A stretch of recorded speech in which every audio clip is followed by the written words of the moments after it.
দর্শক, আমন্ত্রণ যমুনার বিশেষ আয়োজন doctors on call presented by BRP hospitals limited অনুষ্ঠানে আপনাদের স্বাস্থ্য বিষয়ক নানা প্রশ্ন আর সেসবের তাৎক্ষণিক সমাধান নিয়ে আমাদের এই আয়োজন।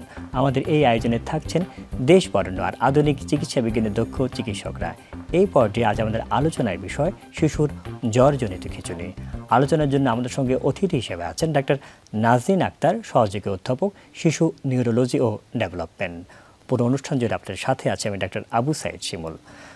দর্শক, এখন কিন্তু ইদানিং দেখা যাচ্ছে যে শিশুদের জ্বরজনিত খিঁচুনির সংখ্যা কিন্তু বৃদ্ধি পাচ্ছে এবং এটি নিয়ে অনেক ধরনের মিথ রয়েছে, অনেক ধরনের বিভ্রান্তি রয়েছে। এটা কি মৃগীরোগ কিনা, এটা অন্য জেনের আসর কিনা, এটা কেন হয়, এটার প্রতিকার কি, সব বিষয় নিয়ে আসলে আমরা আলাপ করবো। আমাদের সাথে অতিথি হিসেবে আছেন ডাক্তার নাজনীন আক্তার। স্বাগত আপনাকে আমাদের এই অনুষ্ঠানে। ধন্যবাদ। একটু যদি প্রথমে আমরা জানতে চাইছি যে এই জ্বরজনিত খিঁচুনি বিষয়টা কি? হ্যাঁ, আমাদের শিশুদের তো জ্বর হয়, এটা একটা স্বাভাবিক ব্যাপার যে ভাইরাসজনিত জ্বর হয়। অনেক সময় কিছু জ্বর হয় খুবই মারাত্মক আকারও ধারণ করতে পারে সেই জ্বর। তো যখনই এই জ্বরের সাথে খিঁচুনি হয় তখন আমরা সাধারণত দুটো জিনিস মনে করি, যে একটা হচ্ছে এটা ব্রেনের প্রদাহ কিনা, মেনিনজাইটিস যেটা বলি, জ্বরের সাথে খিঁচুনি মেনিনজাইটিস হতে পারে। আরেকটা হচ্ছে খুব সাধারণ ব্যাপার, সেটা মারাত্মক নয়, যেটাকে আমরা বলে থাকি ফেব্রাইল সিজার। তো এই ফেব্রাইল সিজার যেটা, সেটা দেখা যাচ্ছে যে একটা নির্দিষ্ট বয়সে হয়। অনেক ক্ষেত্রে কিন্তু এটা নিয়ে অনেক কিছু ব্যাপার প্রচলন আছে। গ্রামে যেমন এটা বলে থাকে যে হ্যাঁ, আমার বাচ্চার জ্বরের সাথে খিঁচুনি হয়, এটা সাধারণত ও যখন প্রথম ডুব দিয়ে উঠবে তখন বাচ্চা ভালো হয়ে যাবে। তার মানে কি, বাচ্চা যখন 5 থেকে 6 বছর হয় সাধারণত ওই সময় তারা পানিতে যায় এবং সাঁতার কাটা শুরু করে। তো সেই বয়সের পরে বাচ্চার দেখা যাচ্ছে আর খিঁচুনিটা হয় না। তার মানে এটা একটা নির্দিষ্ট বয়সের ভিতরে হয়। তো সেই বয়সটা কি, সাধারণত 6 মাস থেকে 6 বছরের ভিতরে বাচ্চার, আমরা বলি 6 মাস থেকে 60 মাস, অনেক সময় 5, যদি 5 বছর ধরি। তো এই সময়ে যখনই তার জ্বরটা হয়, সেই জ্বরের মাত্রাটা যখন বাড়তে থাকে, সে অতিরিক্ত মাত্রাটার সাথেই তার হঠাৎ খিঁচুনি শুরু হয়ে যায়। এবং এই খিঁচুনিটা সাধারণত তার অনেক তীব্র খিঁচুনি, যে সেরকম না হলেও 4 হাত পা জুড়েই হয়, যেটা আমরা বলি যে জেনারেলাইজড টনিক ক্লনিক সিজার। এবং সেই খিঁচুনিটা সাধারণত অল্প সময় ধরে থাকে এবং কখনো 15 মিনিটের অধিক হয় না, যেটাকে আমরা বলি যে সাধারণ ফেব্রাইল সিজার বা সিম্পল ফেব্রাইল সিজার। আর এই খিঁচুনিটা সাধারণত দেখা যাচ্ছে যে জ্বরের সাথে একবারই হয়, দ্বিতীয়বার সাধারণত হয় না। তাহলে আমরা এই সাধারণ ফেব্রাইল সিজার যেটা, এটাকে আমরা খুব বেশি একটা ভয় পাওয়ার কিছু নাই বলে বাবা মাকে আশ্বস্ত করে থাকি। তবে যেটা আমরা প্রথমে বললাম যে জ্বরের সাথে যেটা ব্রেনের প্রদাহের কারণে, একটু বলতেন যে আমরা বলছেন যে ব্রেনের প্রদাহ বা মেনিনজাইটিস, কখন আমরা বুঝতে পারবো যে না এটা মেনিনজাইটিস বা ব্রেনের প্রদাহ, আর কখন এটা আসলে ব্রেনের প্রদাহ না, এটা সাধারণ একটা জ্বরজনিত খিঁচুনি? হ্যাঁ, তাহলে এই যে ব্রেনের প্রদাহ বা ব্যাকটেরিয়াল মেনিনজাইটিস হতে পারে, ভাইরাল মেনিনজাইটিস হতে পারে। এটা সাধারণত এই মেনিনজাইটিসটা আমরা যেটা বলি এক্সট্রিম অফ এজ, যেই বয়সে সাধারণত মানুষের রোগ প্রতিরোধ করার ক্ষমতাটা কম থাকে। এটা শিশুদেরও যেমন কম থাকে, তেমনি বয়স্কদেরও কমে যায়।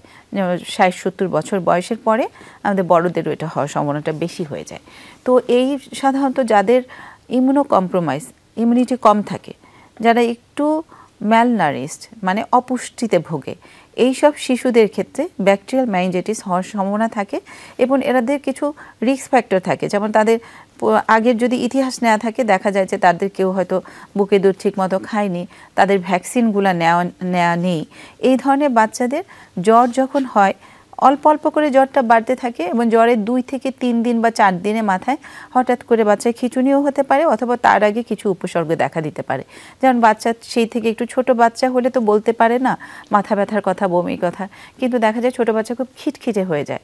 তার প্লেফুলনেসটা, যে খেলাধুলা করতো, সে খেলাধুলার ইচ্ছাটা তার কমে গেছে, সে এখন হাসছে না, সে খেলছে না আগের মতো, এবং সে খাওয়া দাওয়া করছে না, খাওয়ার রুচিটা কমে যাচ্ছে এবং খেতে গেলে তার বমি হচ্ছে।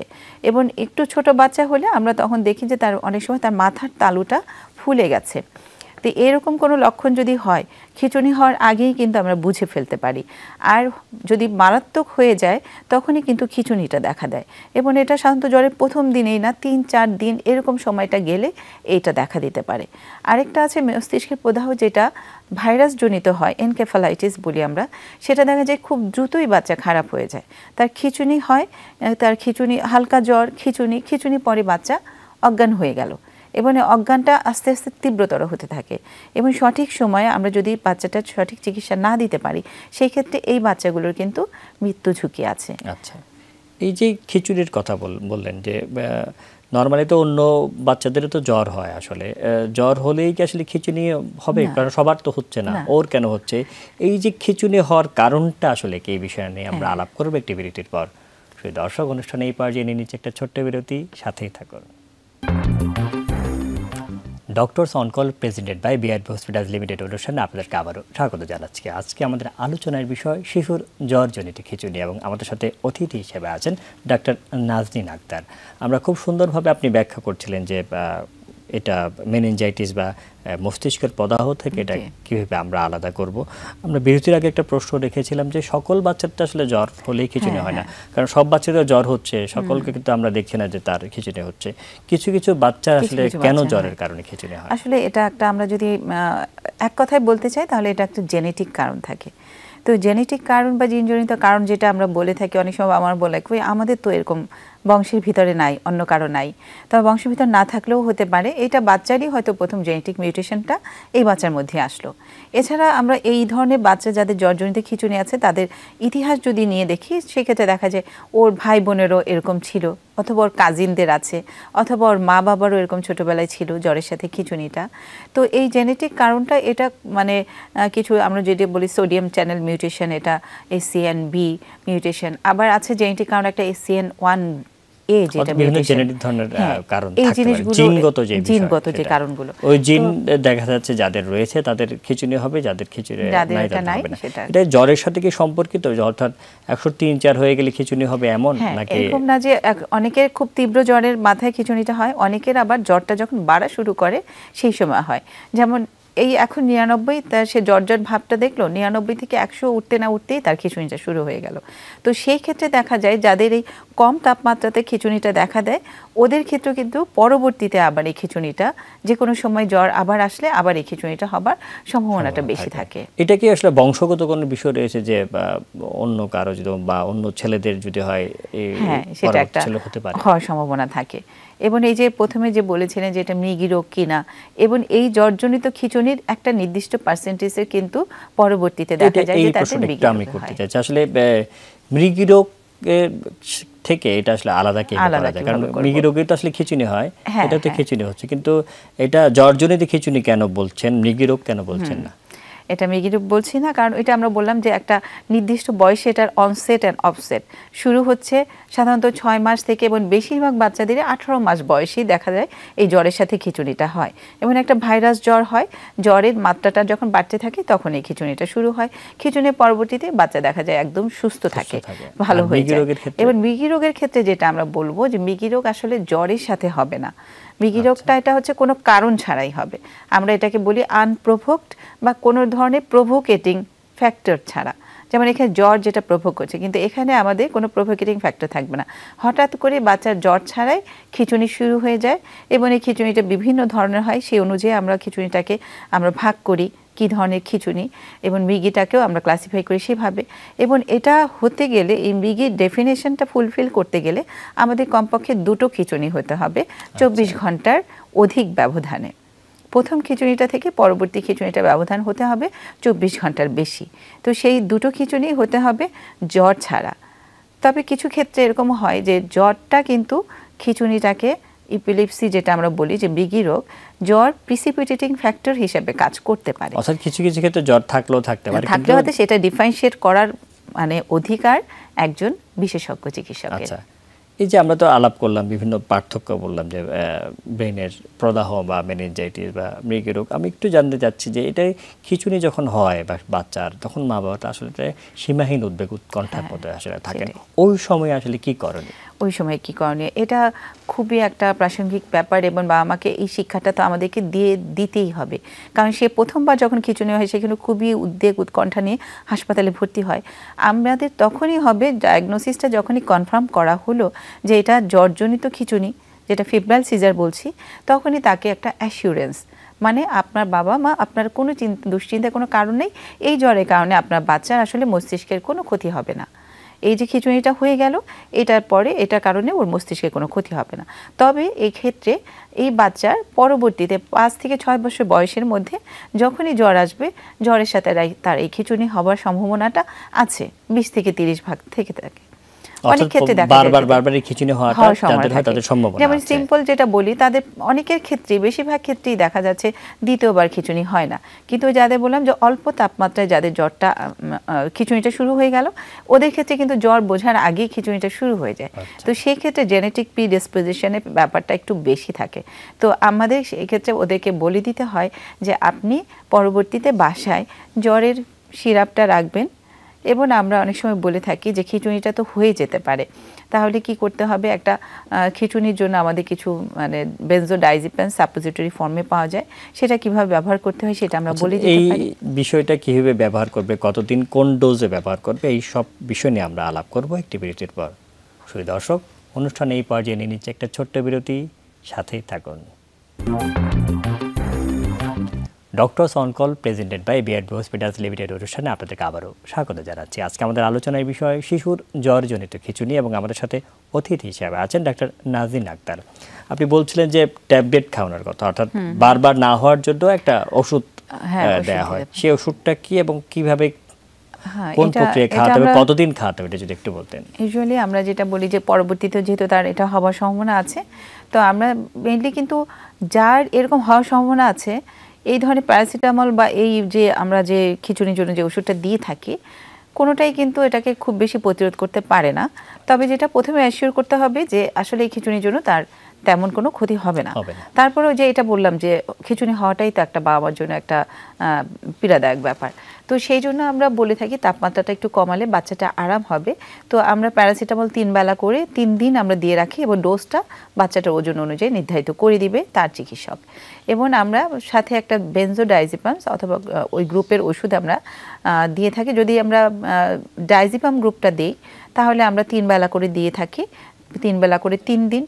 আর যদি আমরা ক্লোবাজাম এই গ্রুপটা দিয়ে থাকি তাহলে সেটা আমরা সিঙ্গেল ডোজ দিতে পারি এবং 3 দিন দেই। এই দুটোই আমাদের পেডিয়াট্রিশিয়ান মোটামুটি সমান, দুটোই সমান। এবং আমরা যেটা আমি ব্যক্তিগতভাবে আমি যেটা প্রিফার করি যে আমরা যে ক্লোবাজাম ওষুধটা দিতে, কারণ ওটাতে 3 বেলা খাওয়ানোর ব্যাপারে যেটা হচ্ছে ডোজ মিস হতে পারে এবং বাচ্চা একটু ড্রাউজি হয়ে যায়, এবং সেই ক্ষেত্রে আমাদের কিন্তু অনেক সময় এটা মেনিনজাইটিসের জন্য খিঁচুনি হচ্ছে কিনা, কারণ যে বাচ্চাটা একবার ফেব্রুয়ারি সিজার হবে ওর যে পরবর্তীতে মেনিনজাইটিস হবে না এমন তো কোনো কথা নেই।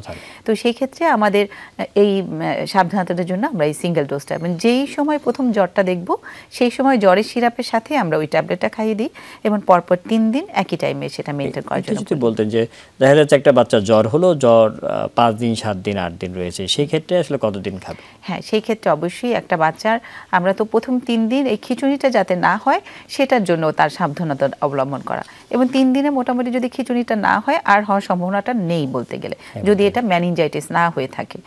এর পরবর্তীতে জ্বরটা থেকে আছে, জ্বরটা আছে এখনো আসছে, তাহলে সেই ক্ষেত্রে আমার জ্বরের কারণটা নির্ণয় করতে হবে এবং সেই অনুযায়ী তার পরবর্তী চিকিৎসাটা কন্টিনিউ করতে হবে। উল্টোভাবে যদি বলি, যদি এমন হলো যে জ্বর হলো 24 ঘন্টা পর আর জ্বর উঠলোই না, সেই ক্ষেত্রে আসলে কতদিন? সেই ক্ষেত্রে আমরা আসলে এটা 3 দিনই দিয়ে দেখব। এটা যেটাই হোক আমাদের 3 দিনটা ফিক্স থাকে। এটা কতদিন পর্যন্ত খেতে হবে?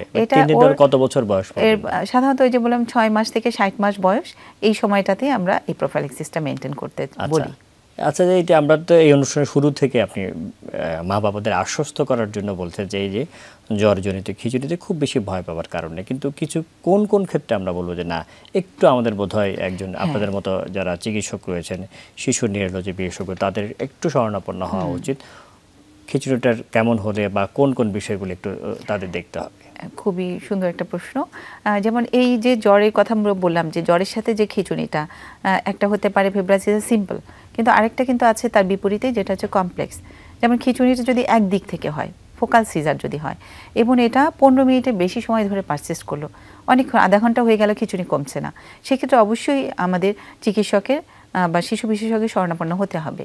এবং ফোকাল সিজার যখনই হবে, এটা কিন্তু একটা থেকে যায়, চান্স থেকে যায় যে এই থেকে ফোকাল সিজার বলছেন যে কোনো যে কোনো একদিক একেবারে সারা শরীর ধরে যে খিঁচুনি কাঁপছে দুই দিক তা না, থেকে না, কোনো একদিক একটা থেকে। কোনো একদিক থেকে যখনই খিঁচুনিটা হয়, ওটা কিন্তু আমরা চিন্তা করি যে ব্রেনের কোনো একটা জায়গায় তার কোনো একটা ক্ষত আছে, সেই ক্ষতর কারণে এটা হতে পারে। তাহলে এই জায়গাটা থেকে কিন্তু তার পরবর্তীতে এটা ইপিলেপসিতে টার্ন নেওয়ার সম্ভাবনা আছে। তো সেই জন্য মৃগী রোগ, এই মৃগী রোগের যখন একটা মৃগী রোগ ডায়াগনোসিস হয় তখন কিন্তু আমাদের লাগাতার ওষুধ খেয়ে যেতে হবে, অনেক দিন ধরে খেতে হবে, কমপক্ষে 2 থেকে 3 বছর শেষ খিঁচুনি থেকে। তো সেই জন্য আমাদের এরকম লক্ষণ দেখা দিলে আমরা যেমন চিকিৎসকের শরণাপন্ন হব, তেমনি এই জ্বরের সাথে তার সিম্পল ফেব্রাইল সিজারই, কিন্তু তার জ্বরের সাথে তার কিছু কিছু লক্ষণ আছে যেগুলো মনে হচ্ছে যে তার এটা কোনো ব্রেনের প্রদাহর মতো হতে পারে। সেটা যেমন বাচ্চা একটু খিটখিটে খুব বেশি, বাচ্চার মাথা ব্যথার কথা বলছে, তার অনেক বেশি বমি হচ্ছে এবং মাথার তালুটা ফুলে গেছে। আর যদি একটু বড় বাচ্চা হয় তার মনে হচ্ছে যে ঘাড়েও ব্যথা হচ্ছে, তার ঘাড়টা শক্ত হয়ে যাচ্ছে।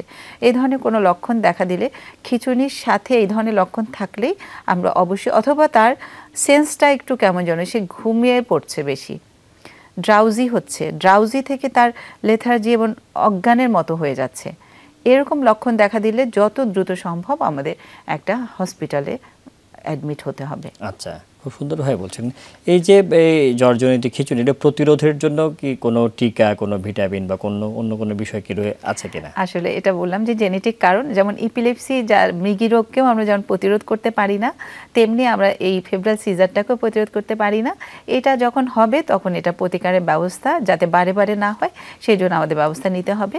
তবে এইগুলোর কিছু কারণ আছে, যেমন জেনেটিক কারণগুলোর ভিতরে, যেমন এই যেগুলো থেকে জ্বরজনিত খিঁচুনি যেটা 5 বছরের মধ্যে শেষ হয়ে যাবে, কিন্তু এর পরবর্তীতে এই জেনেটিক একটা ফ্যাক্টরি আছে যেটা পরবর্তীতে এটা কিন্তু ইপিলেপসি হিসাবে তার থেকে যাবে এবং তার বুদ্ধি, কথা, এগুলোতে তার প্রতিবন্ধকতা সৃষ্টি করবে। সেই ক্ষেত্রে এরকম কিছু আছে, যেমন ড্রাইভিস সিনড্রোম বলে একটা আছে। তাহলে সেইগুলোর ক্ষেত্রে আপনাদের মতো যারা শিশু নিউরোলজি বিশেষজ্ঞ তাদের কাছে একটু আমরা বলবো যে বাচ্চাকে দেখিয়ে আনলে পুরোপুরি নিশ্চিত হওয়া যাবে। আমরা অনুষ্ঠানে একদম শেষ পর্যায়ে চলে এসেছি। ডাক্তার নাজনীন আক্তার, এতক্ষণ আমাদের সাথে থাকার জন্য আপনাকে অসংখ্য ধন্যবাদ। ধন্যবাদ ডক্টর শিমুল আপনাকে, এবং আপনার মাধ্যমে আমি যমুনা টিভিকেও ধন্যবাদ জানাচ্ছি। দর্শক, যেমনটি শুনছিলেন, আমাদের পরিচিত বন্ধু-বান্ধব বা নিজেদের বাচ্চা বা আত্মীয়স্বজনের বাচ্চা কারো না কারোর মধ্যে দেখা যাচ্ছে জ্বরজনিত খিঁচুনি কিন্তু থেকেই যাচ্ছে। এটাই উনি বারবার যেটা বলতে চেয়েছেন, উদ্বেগ উৎকণ্ঠাপ্ত হওয়ার একেবারেই কারণ নেই। এগুলোর কিন্তু সুনির্দিষ্ট চিকিৎসা রয়েছে। প্রতিরোধের জন্য যে নিয়মগুলি উনি বললেন, সেই নিয়মগুলি যদি একটু বেড়ে চলে, জ্বরজনিত খিঁচুনির ক্ষেত্রে আমাদের শিশুদের যে সমূহ বিপদ থেকে তারা রক্ষা পাবে। আমাদের শিশুরা সুস্থ থাকুক, আমরা সুস্থ থাকি, এই কামনে আজকের মতো বিদায় নিচ্ছি। আল্লাহ হাফেজ।